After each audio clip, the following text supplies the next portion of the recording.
ক্বালা রাসূলুল্লাহ সাল্লাল্লাহু আলাইহি ওয়াসাল্লাম, আল্লাহ নবী বলেন, মা জালাসা কওমুন মাজলিসা, কোন সম্প্রদায় যখন কোন মজলিসের মধ্যে একত্রিত হয়ে যায়, ওয়ালাম ইয়াজকুরুল্লাহ, কিন্তু তারা যদি আল্লাহর নাম না নেয়। বলেন তো আজকে মজলিসের মধ্যে আমরা আল্লাহর নাম নিয়েছি কি নেই? নাই, নিছি আমরা।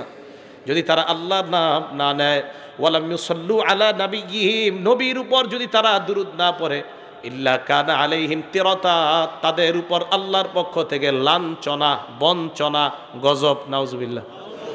আমরা যদি আজকে এখানে আল্লাহর নাম না নিতাম, আমরা যদি দুরূদ না পড়তাম, তা আমাদের উপর আল্লাহর পক্ষ থেকে বঞ্চনা আসতো, গজব আসতো, আযাব আসতো।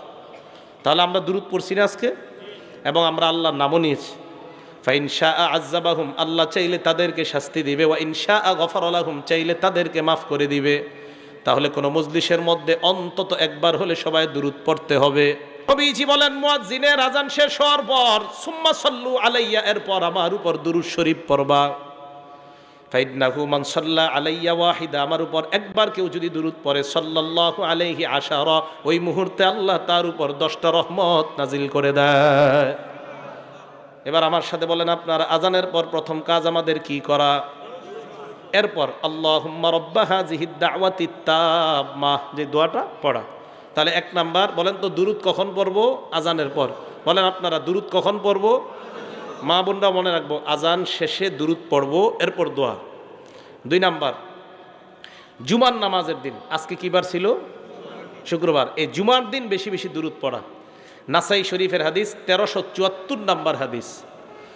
ক্বালা রাসূলুল্লাহ সাল্লাল্লাহু আলাইহি ওয়াসাল্লাম, আল্লাহ নবী বলেন, ইন্না মিন আফযলি আইয়ামিকুম ইয়াউমাল জুমআ, মনে রাখবা তোমরা দিনের মধ্যে সবচাইতে শ্রেষ্ঠ দিন হলো জুমার দিন। বলেন সুবহানাল্লাহ। বলেন তো আপনারা 7 দিনের মধ্যে শ্রেষ্ঠ দিনটার নাম কি? জুমার দিন। নবীজি বলেন, ফিহি খুলিকা আদম, এই দিনে আদম আলাইহিস সালাতু ওয়াস সালামকে সৃষ্টি করা হয়েছে। অফিহি কুবিজা, আদম নবীকে এই দিনে দুনিয়া থেকে উঠায় নেওয়া হয়েছে। এবার আপনাদের কাছে জানতে চাই, বলেন তো আদম নবীর সৃষ্টি কি বারে? আদম নবীর ইন্তেকাল কি বারে? অফিহি আন-নাফাখা, শুক্রবার দিন ইসরাফিল সিংহায় ফু দিবে। অফিহি আস-সাইকা, শুক্রবার দিন কিয়ামতের ময়দান কায়েম হবে। তাহলে আপনারা বলেন তো আদম নবীর সৃষ্টি কি বার? আদম নবীর ইন্তেকাল কি বার? সিংহায় ফু দেওয়া হবে কি বারে? কিয়ামত কায়েম হবে কি বারে? দেখছেন কত সুন্দর একটা জিনিস জানলেন। আদম নবীকে খলিকা ফিহি আদম, শুক্রবার দিন আদম নবীকে সৃষ্টি করা হয়েছে। এরপরে অফিহি কুবিজা, শুক্রবার দিন আদম নবীর জানটা নেওয়া হয়েছে। অফিহি আন-নাফাখা, শুক্রবার দিন সিংহায় ফু দেওয়া হবে। অফিহি আস-সাআকা, শুক্রবার দিন কিয়ামত কায়েম হবে। তো এটা কেন বললাম? এবার নবীজি বলেন, শোনো তোমরা, এই শুক্রবার দিন তোমরা আমার উপর বেশি বেশি দুরূদ শরীফ পাঠ করবা। সাহাবাদেরকে আল্লাহ নবী বলেন, ফাইন্না সালাতাকুম মারুদাতুন আলাইয়া, আমার উম্মতের দল, তোমাদের দুরূদ আমার কাছে পেশ করা হয়। সাহাবারা বললেন, ইয়া রাসূলুল্লাহ কাইফা তু'রাদু সালাতুনা আলাইকা, আপনার কাছে কিভাবে দুরূদ পেশ করা হয়? ওয়াকাদ আরামতা, আপনারা ইন্তেকাল করবেন। হুজুর ইন্তেকালের পরে আবার আপনার উপর দুরূদ কিভাবে যাবে? নবীজি বলেন, ইন্নাল্লাহা হাররামা আলাল আরদি আন তাকুলা আজসামাল আম্বিয়া, আল্লাহ জমিনের উপর হারাম করে দিয়েছেন, দুনিয়ার কোন নবীর দেহ জমিন খেতে পারবে না। সমস্ত নবীদের দেহ খাওয়া জমিনের উপর আল্লাহ হারাম করে দিয়েছেন। নবীদের দেহ মাটি খেতে পারে না। নবীদের ব্যাপারে আসছে, আল আম্বিয়া ও আহিয়াউন ফি কুবুরিহিম, নবীরা তাদের কবরের মধ্যে জীবিত, ইউসাল্লুনা, কবরে তারা সালাত আদায় করতেছে। তাহলে নবীজি সাল্লাল্লাহু আলাইহি সাল্লাম বলেন, দুরূদ পড়লেই আমার কাছে এটা পেশ করা হয়। এগুলো 2 নাম্বার। 1 নাম্বার কিসের পরে দুরূদ পড়া? আজানের পরে। 2 নাম্বার কি বারে? শুক্রবারে বেশি দিন দুরূদ। 3 নাম্বার, এই যে মজলিসে বসা, এই মজলিসের মধ্যে অন্তত একবার হলেও দুরূদ পড়তে হবে। তিরমিজি শরীফের হাদিস, হাদিস নাম্বার 3380 নাম্বার হাদিস, 3380। ক্বালা রাসূলুল্লাহ সাল্লাল্লাহু আলাইহি ওয়াসাল্লাম, আল্লাহ নবী বলেন, মা জালাসা কওমুন মাজলিসা, কোন সম্প্রদায় যখন কোন মজলিসের মধ্যে একত্রিত হয়ে যায়, ওয়ালাম ইয়াজকুরুল্লাহ, কিন্তু তারা যদি আল্লাহর নাম না নেয়। বলেন তো আজকে মজলিসের মধ্যে আমরা আল্লাহর নাম নিয়েছি কি নেই? নাই, নিছি আমরা। যদি তারা আল্লাহর নাম না নেয়, ওয়ালাম ইউসাল্লু আলা নাবিয়্যিহিম, নবীর উপর যদি তারা দুরূদ না পড়ে, ইল্লা কানা আলাইহিম তিরাতা, তাদের উপর আল্লাহর পক্ষ থেকে লাঞ্ছনা, বঞ্চনা, গজব। নাউজুবিল্লাহ।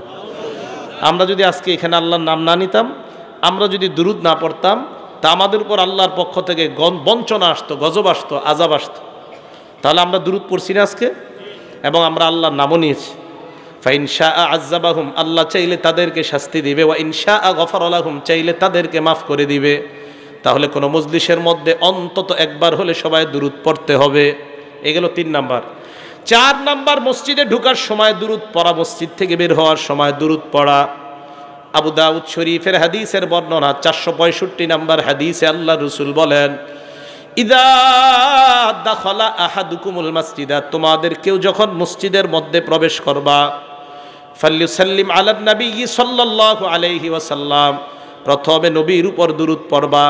সুম্মা লিয়াকুল আল্লাহুম্মা ইফতাহলি আবওয়াবা রাহমাতিক, এরপর দোয়া পড়বা, আল্লাহুম্মা ইফতাহলি আবওয়াবা রাহমাতিক, আল্লাহ তুমি আমার জন্য তোমার রহমতের দরজাগুলা খুলে দাও। হ্যাঁ, এই দোয়াটা করা। ওয়াইদা খরাজা আহাদুকুম, তোমাদের কেউ যখন মসজিদ থেকে বের হবা, তখন তোমরা নবীর উপর দুরূদ পড়বা। এরপর পড়বা, আল্লাহুম্মা ইন্নী আসআলুকা মিন ফাদলিক, আল্লাহ আমি আপনার দয়া চাই, আপনার অনুগ্রহ চাই। তাহলে মসজিদে ঢোকার সময় দোয়াটা বাড়েননি সবাই? বলেন, বিসমিল্লাহ আসসালাতু ওয়াসসালামু আলা রাসূলিল্লাহ, আল্লাহুম্মা ইফতাহলি আবওয়াবা রাহমাতিক। অথবা আপনি যেভাবে পারেন, বিসমিল্লাহির রহমানির রহিম, আল্লাহুম্মা সাল্লি আলা মুহাম্মদ ওয়া আলা আলি মুহাম্মদ, এইভাবে দুরূদ পড়ে আল্লাহুম্মা ইফতাহলি আবওয়াবা রাহমাতিক। আরও অনেকগুলা দোয়া আছে। তাহলে নামাজে ঢোকার সময়, মসজিদে ঢোকার সময় দুরূদ শরীফ পড়া, মসজিদ থেকে বের হওয়ার সময় দুরূদ শরীফ পাঠ করা। এই হলো আপনার 11টা বিষয় বললাম দুরূদের ব্যাপারে, যে আমরা দুরূদ শরীফ পাঠ করব। 12 নাম্বার সর্বশেষ কথা, কেন দুরূদ পড়ব আমরা?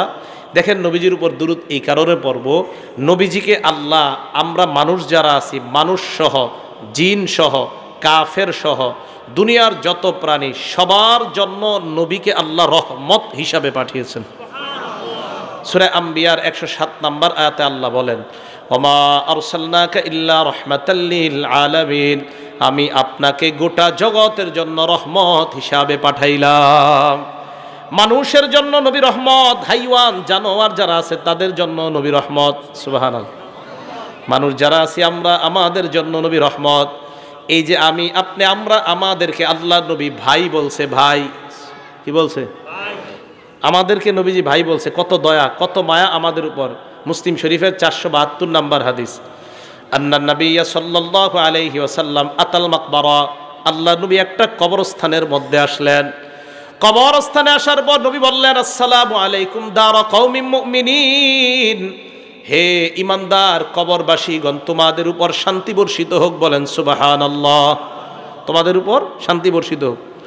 এই কথা বলার পর নবীজি বললেন, ওয়া ইন্না ইনশাআল্লাহু বিকুম লাহিকুন, আল্লাহ চাহেন তো অচিরেই আমরা তোমাদের সাথে সাক্ষাৎ করব। এরপর নবী বললেন, ওয়াদিত্তু আন্না কদ রাইনা ইখওয়ানানা, আমার মন চায় আমি যদি আমার ভাইদেরকে দেখতাম। সাহাবারা বললেন, আওয়ালাসনা ইখওয়ানানা ইয়া রাসূলুল্লাহ, আমরা কি আপনার ভাই না? নবীজি কবরের দাঁড়ায় বলতেছে, ইস, আমি যদি আমার ভাইদেরকে দেখতাম। সাহাবারা বললেন, হুজুর আমরা কি আপনার ভাই না? নবীজি বললেন, আনতুম আসহাবি, তোমরা আমার সাহাবা। সুবহানাল্লাহ। ওয়া ইখওয়ানুনাল্লাযীনা লাম ইয়াতু বাদু, আমার ভাই হলো তারা যারা এখনো দুনিয়াতে আসে নাই। আমরা সাহাবারা বললেন, কাইফা তারিফু মিন উম্মাতিকা, কিভাবে আপনি আপনার উম্মতের মধ্যে তাদেরকে চিনবেন যাদেরকে আপনি দেখেন নাই? লাম ইয়াতু বাদু, যারা এখনো দুনিয়াতে আসে নাই। কিয়ামতের মাঠে আপনার ওই ভাইদেরকে কিভাবে চিনবেন? নবীজি বললেন, এটা একটা কথা বললা? কয়, হুজুর কিভাবে চিনবেন?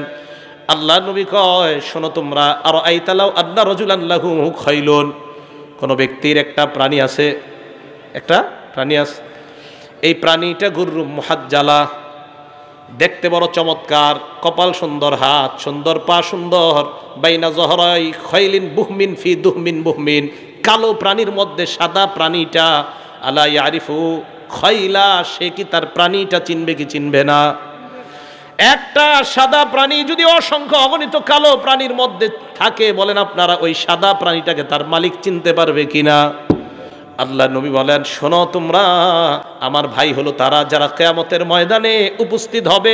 ইয়াতুনানা, এমন অবস্থা আসবে, গুররাম মুহাজ্জালিনা মিনাল উযু, তারা উযু করার কারণে তাদের হাতগুলা কপালগুলা এমন ভাবে চকচক করবে, কিয়ামতের ময়দানে কোটি কোটি মানুষের মাঝে আমার ওই চকচক করা কপাল আর হাতওয়ালা ভাইদেরকে চিনতে আমার নবীর কোনো সমস্যা হবে না।